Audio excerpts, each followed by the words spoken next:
اور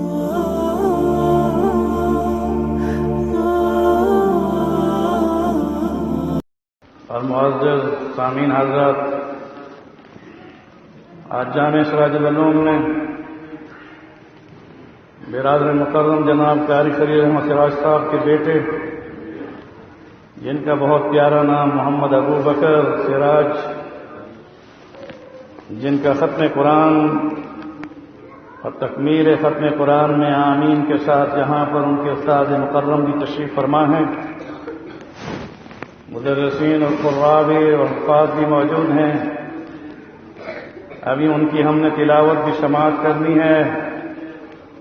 اور حضرت قاری صاحب اختتام میں دعا بھی فرمائیں گے۔ میں چند جملوں کے ساتھ کہ جب کائنات میں کچھ بھی نہیں تھا اور خالق کائنات رب ذوالجلال جب اللہ رب العزت نے اور باری عز و جل نے کائنات کے بنانے کا ارادہ بھی فرمایا تو روح محمد کو چمکتے ہوئے ستارے کی شکل میں، مگر ایک جملہ حضرت قاری صاحب آپ کو دینا چاہتا ہوں کہ جب کچھ بھی نہیں تھا تو وہ چمکتا ہوا ستارہ رب کے سامنے تھا، اور اس چمکتے ہوئے ستارے میں روح محمد تھی، مگر جب وہ روح اپنے بدن میں آئی اور اس کے سینے میں قرآن نازل ہوا تو وہ ستارہ نہیں سراج منیر بنا۔ اور یہ بات واضح ہے کہ رب ذوالجلال نے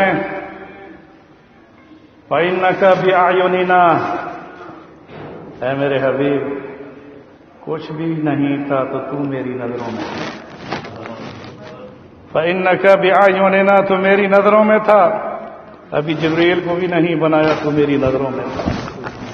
ابھی عرش کو بھی نہ بنایا تو میری، اور ابھی میں نے کرسی بھی نہیں بنائی تو میری، بولو فرشتے بھی نہ بنے تو میری۔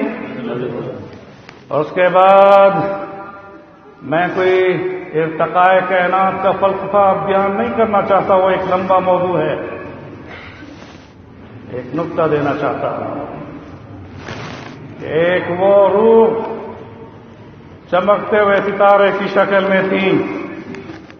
پھر رب نے جب عرش بنا لیا، کرسی قائم ہو گئی، جبریل بمائے فرشتوں کے اللہ نے اپنے ارادے سے وجود میں لائے، تو اب اللہ نے فرمایا اب اس اجتماع میں اس عرش کی کرسی پر رب ذوالجلال سب سے پہلا جو تم سے کلام کرے گا وہ قرآن پاک پڑھ کے سنو۔ اور یہ میں بات بڑے دعوے سے کہہ رہا ہوں کہ تخلیق کائنات سے قبل، زمینوں اور آسمانوں کی تخلیق سے قبل، رب ذوالجلال نے جب جنت کو خوبصورتی عطا فرما دی، اس میں نعمتوں سے اسے مال و مال کر دیا، اور اس کے بعد عرش پر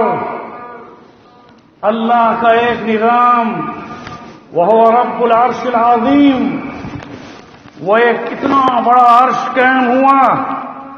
کہ جس زمین کی دھرتی پر ہم رہتے ہیں، حضور نے فرمایا صلی اللہ علیہ وسلم کہ ساتوں زمینوں کو اور آسمانوں کو اٹھا کر اگر عرش کے اوپر پھینک دیا جائے تو وہ عرش کی اتنی جگہ نہیں گھیرتے جیسے کہ آپ اپنی ہاتھ کی انگوٹھی کو زمین پر پھینکیں۔ سبحان اللہ، اتنا بڑا عظیم عرش، اور اس میں سب سے پہلا عالم ارواح کے خطاب کے بعد الست بربکم اور میثاق النبیین کے بعد دو اجتماع ہو چکے تھے، اور تیسرا اجتماع رب ذوالجلال نے ان آسمانوں کو بھی بنایا ہی نہیں تھا، جنت اور عرش اور بلندیوں پر فرشتوں کے ہاتھوں میں کلمیں دیں اور فرمایا کہ میں رب اب اس کتاب کو پڑھوں گا، جو کتاب اس کلام کو پڑھوں گا جو کلام کتاب بننے کے بعد قرآن ہونے کے ساتھ اس روح کو جو چمکتا ہوا ستارہ ہے اسی کے ساتھ اسی کے دل میں نہ دیکھو۔